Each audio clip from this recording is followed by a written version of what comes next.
Student, स्वागत करती हूँ आप सभी का आपके अपने यूट्यूब चैनल सितंबर सभी क्लासेस में। फ्रेंड्स, आज हम लोग पढ़ेंगे प्रसार शिक्षा के बारे में ही। तो चलिए शुरू करते हैं आज की क्लास।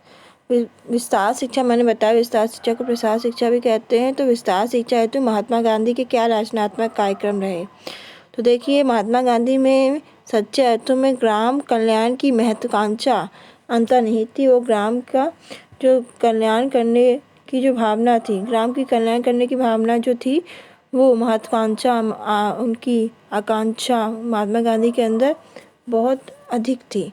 उन्होंने इसके विभिन्न पहलुओं पर विचार किया और एक रचनात्मक कार्यक्रम का प्रारूप तैयार किया। इसके अंतर्गत गांव के सभी वर्ग, उद्योग धंधों, समस्त पक्षों को शामिल किया, अर्थात गांव के सभी विकास एवं गांव के वृहद कल्याण की परिकल्पना महात्मा गांधी के रचनात्मक कार्यक्रम में से ही सही ढंग से की गई। वर्ष 1920 में उन्होंने सेवाग्राम आश्रम यानी वर्धा की स्थापना की। याद रखिएगा, वर्धा की स्थापना कब की गई। उसे अपने रचनात्मक कार्यक्रम का केंद्र बनाया और उन्होंने ही अनुभव किया कि विदेशी शासकों के हाथ भारतवासियों का दो तरफा शोषण हो रहा है। यह शोषण व्यक्ति को सामाजिक और आर्थिक रूप से प्रभावित कर रहा है। सामाजिक रूप से भी और आर्थिक रूप से व्यक्ति को प्रभावित कर रहा है। समाज में भारतीयों का स्थान निम्न नागरिक का है और उन्हें सरकारी नौकरियां भी प्राप्त नहीं होती हैं।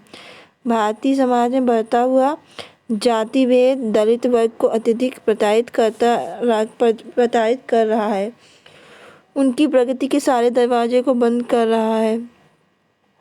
दूसरी ओर ब्रिटिश शासन में कृषकों, श्रमिकों और उद्योग धंधों से जुड़े लोगों को उनका पूरा लाभांश भी प्राप्त नहीं होता है, क्योंकि लाभ का एक बड़ा भाग बिचौलिए हड़प लेते थे।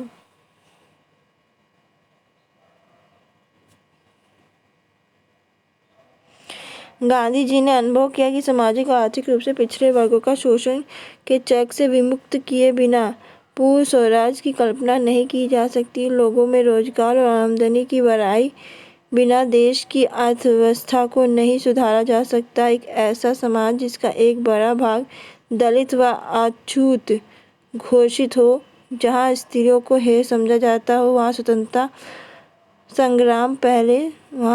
संग्राम पहले अपने लोगों के बीच ही छेड़ा जाना आवश्यक है। उन्होंने भारतीयों द्वारा ही शोषण हो रहा था, क्योंकि भारतीयों के द्वारा ही शोषण हो रहा था। इन्हीं सब कारणों से प्रेरित होकर महात्मा गांधी ने वृहद रचनात्मक कार्यक्रम बनाया। उन्होंने एक बड़ा सा रचनात्मक कार्यक्रम बनाया, जिसके माध्यम से उन्होंने नैतिक सामाजिक परिवर्तन, सामाजिक परिवर्तन, आर्थिक विकास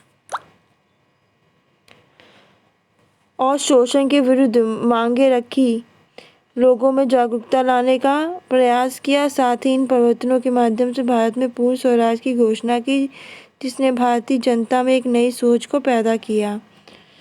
देखिए, महात्मा गांधी के रचनात्मक कार्यक्रम के लक्ष्य क्या थे। तो जनता और समान लोगों में स्वावलंबन और आत्मनिर्भरता की भावना विकास करना, अपराधिकृत और तिरस्कृत लोगों को उनका अधिकार दिलाना, उत्पादों का विकेंद्रीकरण, आर्थिक लाभों का समान वितरण करना, बिक्री व्यवस्था में बिचौलियों का अस्तित्व समाप्त करना, पौध शिक्षा कार्यक्रम पर अधिक बल देना, ग्रामीणों को मूलभूत शिक्षा व स्वच्छता से संबंधित सुविधा उपलब्ध कराई जाए, ग्रामीण कुटीर उद्योग का विकास किया जाए, जिससे बेरोजगारी दूर हो और ग्रामीणों की आर्थिक दशा सुधारी जा सके, समाज में व्याप्त कुरीतियां, अंधविश्वास, रीति रिवाज आदि से लोगों को मुक्त करना, लोगों में सांप्रदायिक एकता की भावना को विकसित करना,